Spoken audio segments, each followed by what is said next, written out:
Hi, everyone. My name is Karen Jackson, and I'm an environmental scientist with WSP. And WSP has been the stormwater consultant for Lexington County and its 7 municipalities for about 15 years. And so today I'm going to talk to you a little bit about water quality in South Carolina, specifically the 303D and TMDL programs. And it is kind of a 1,000-foot overview of those programs. There's a lot to them. So if you have a question that's not answered over the next 15 or 20 minutes, please feel free to reach out and I will get you an answer. So we'll start with government regulations and water quality, and then get into some specifics about the 303D list of impaired waters and TMDLs, and then tie it back to requirements that come from the MS4 permit. So starting with the Clean Water Act of 1972, at this time, the Clean Water Act said, it's unlawful to discharge any pollutants from a point source into a navigable waterway unless there's a permit. And so this is where the NPDES program came into play.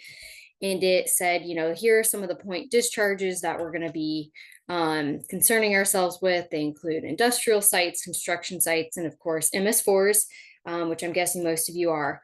And so it didn't just say, discharge to surface waters as you wish. It has checks and balances in place to make sure dischargers don't impact water quality or affect human health in a negative way. And so, of course, it's going to detail limits on the discharges and really specify what acceptable levels of pollutants will be discharged that aren't going to impact water quality. It also describes the monitoring and reporting requirements, and everything is tailored specifically to the discharger just to make sure that water quality is maintained.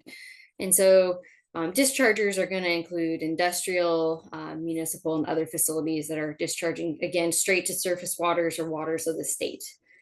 And so although the NPDES program is federally run, the Department of Environmental Services is our state agency that acts as the permitting agency for the NPDES permits, and they report on up to EPA.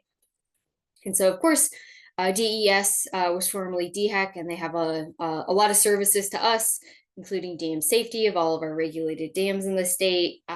They grant water quality grants through the 319 program. If you're familiar with Congaree Creek watershed, there is an impairment for bacteria. And so the municipality does have a 319 grant to help hopefully reduce bacteria in the waterway. They also deal with nationwide permits, and then of course they oversee 303D impaired waters and TMDLs. So what is a TMDL? So it's going to refer to a state's list of impaired or threatened waters. So impaired means it's not meeting water quality standards even after controls are put in place.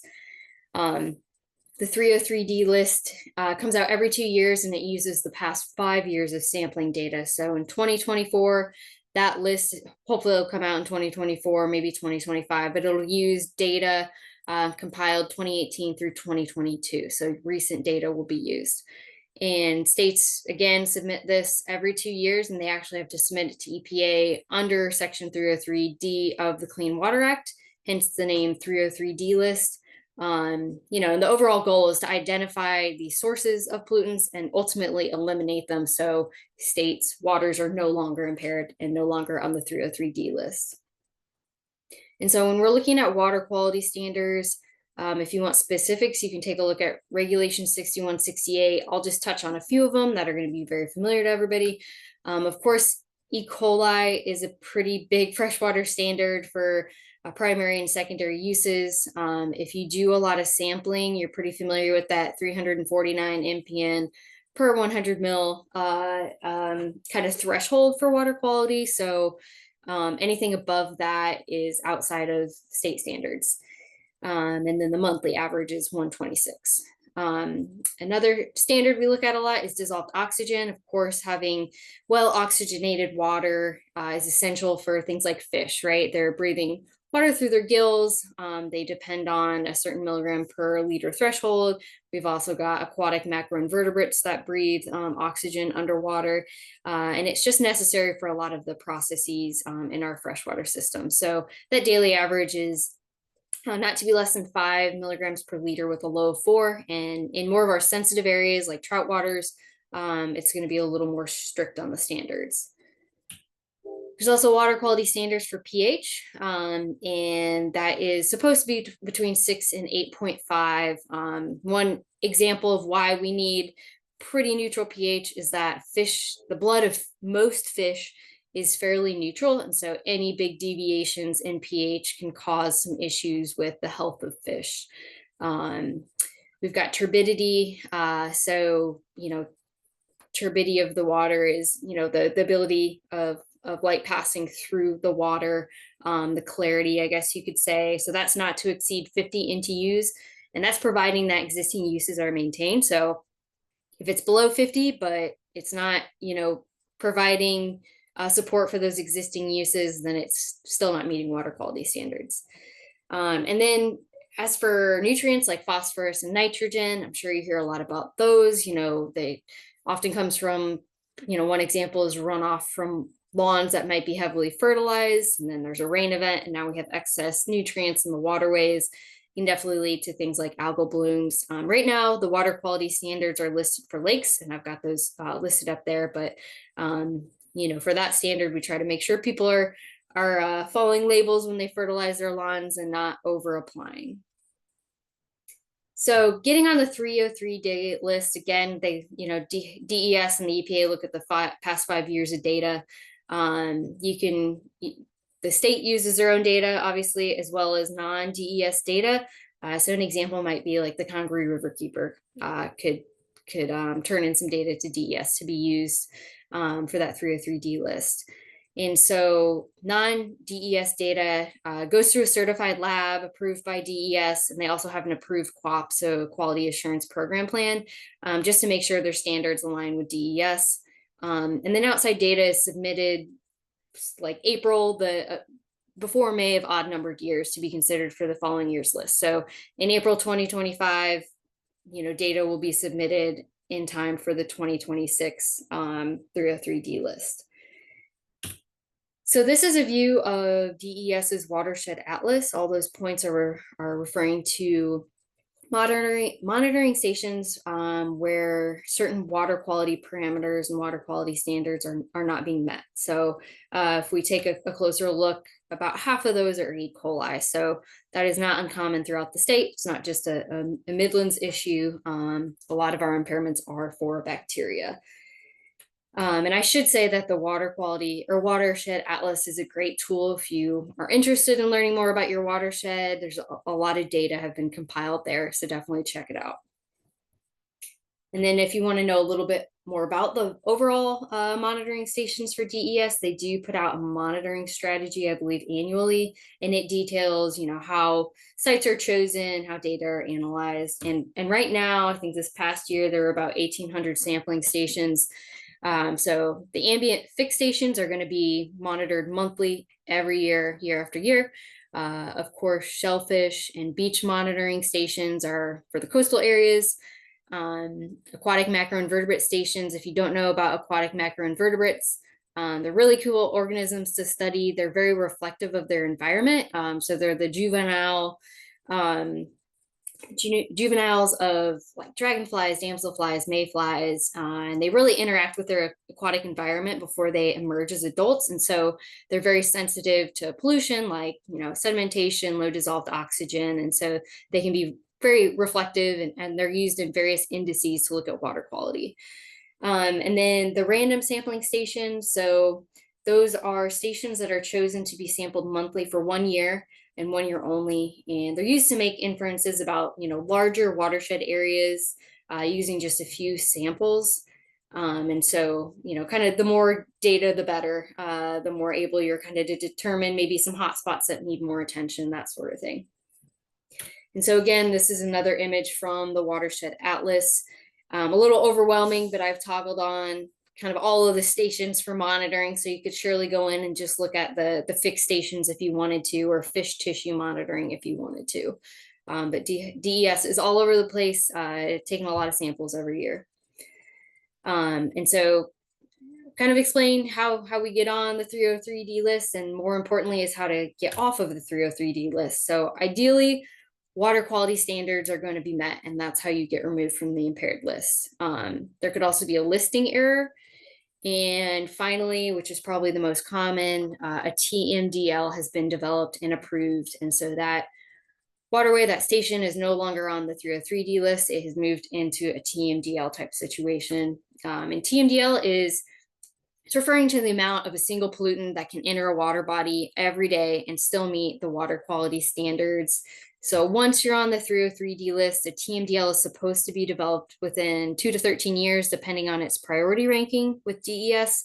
And so TMDL, it refers to the document kind of describing the watershed characteristics, where the loads for the impairment are coming from and that sort of thing. But it also we use TMDL to refer to as the calculation of the pollutant entering the water body. And so just kind of a easy graphic, TMDLs are calculated by looking at the load allocation, so from non-point sources, plus the waste load allocation from our point sources like MS4s, industrial wastewater, and then plus a margin of safety. And so when that calculation is made, what we do is we take it and compare the pollutants entering, from non-point and point sources and compare it to the water quality standards. And so we reduce this level of input from the TMDL. We reduce this load to the levels where the water quality standards are being met, and then we divide it among all the point and non-point sources. So a lot of calculations, a lot of math going into this that if you have further questions, I'm happy to get you answers. But taking a look back at the watershed atlas, those purple dots are going to be our TMDL sites within the TMDL watersheds. There's about 400, I believe, and maybe 350 are TMDLs approved because of bacteria impairments. So lots going on with bacteria. And so one example of a TMDL document, kind of coming back to this, a TMDL that you might be familiar with is Congaree Creek. And so there's a few stations in there that have been monitored and shown as impaired. And a TMDL was developed in 2004 again, looking at all the loads for the impairment coming in and what reductions need to happen so that water quality standards are met. So what is required by the MS4 permit?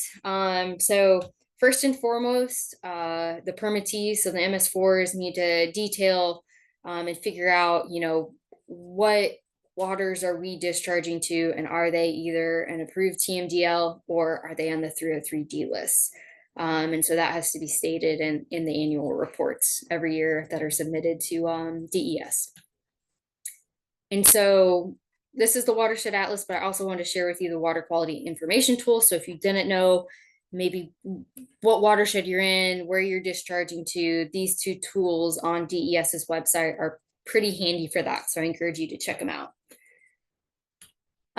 So if we are discharging to impaired water bodies on the 303D list, each permittee, the MS4 has to develop a stormwater management plan, which is kind of like the guiding document for the stormwater management program. And within that stormwater management plan, the permittee identifies BMPs and control techniques that are going to be appropriate to control that pollutant of concern that's discharging, possibly discharging to impaired water bodies. So that is also, updated every year and for audits with SCDES. Another requirement detailed in the MS4 permit has to do with active construction sites. So as a permittee, we have to keep track of an inventory of all of our active construction sites, and also have good review of any like a construction permittee. If they are holding a permit for active land disturbance, they've got a stormwater pollution prevention plan, and it needs to point out, whether or not they are discharging to a TMDL water or a 303D water. And so the MS4 definitely needs to make sure that is written in their SWIP, as well as having, BMPs in place, especially when we've got these larger sites that are 25 acres or more. They've got to have written quantitative and qualitative assessments saying that, yes, our BMPs are controlling any pollutants discharging to these impaired waters. For all TMDLs, permittees again determine whether a pollutant of concern has the potential to occur in MS4 stormwater discharge, and that's included in the annual report. So if we think about bacteria, there's potential for bacteria to be discharged when we have maybe aging septic systems, areas of sanitary sewer overflows. So it's a high potential when you're in an urban watershed to have that bacteria in stormwater, unfortunately. And so looking at the TMDLs within the Lexington County area, I'll show you this map real quick. We've got 6 watersheds. And this table is just showing those 6 watersheds and the stations within the 6 watersheds, and then the MS4 that should be concerned about these TMDLs, right? They're either in these TMDL watersheds or discharging to these stations or have some connection. And so if you are discharging to a TMDL site, that entity must create a monitoring plan that lasts at least 2 years. And as you can imagine, really you're identifying these monitoring locations, what kind of equipment you're using, why you chose those spots, how they are very, reflective of water quality in that area, and how they're a good representation of that area as well. So you have to also, if you're discharging to a TMDL area, you also have to create an implementation plan as well as a monitoring plan. So that implementation plan is an assessment of all the monitoring data, looking at data trends. It talks about, where we're going to prioritize BMP installation, where it's going to have the biggest bang for the buck, an explanation of those BMPs, and then that's always updated in the annual report. So one example is the bacteria TMDL implementation plan for the LCSC. So it concerns those 6 TMDL watersheds I just showed you. And so it's got, everything listed to the left, and we keep that updated if anything changes. And so again, we are meeting those permit requirements because, every year we're looking at the TMDL monitoring data everybody sends in, and kind of evaluating, sources of bacteria, and looking at, how well our existing programs working. Do we need to identify new action items? And, how effective is this plan, and how are we going to evaluate it?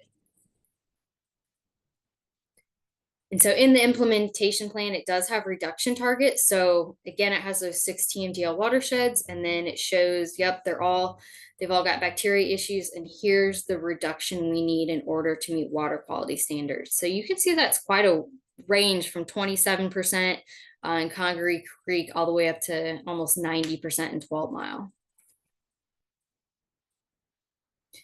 And so all in all, we've got a lot of great online resources, mostly from DES, that we can really look at, water quality data. We can look at, watershed mapping, where we've got our monitoring locations, where we've got, impairments for bacteria or other water quality issues.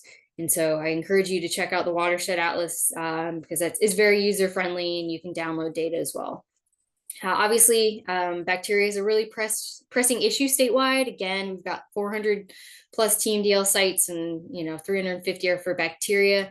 And so, implementing BMPs and educating the public on these types of issues is really key, especially if we're trying to prevent, a waterway on the 303D list from becoming a TMDL, because as you just saw, there's lots of requirements from an MS4 that go into place when we get a TMDL, when a TMDL is issued. So you've got the monitoring, implementation plan, all that. So, getting waterways off the 303D list is really important. Obviously, also to protect water quality, if nothing else.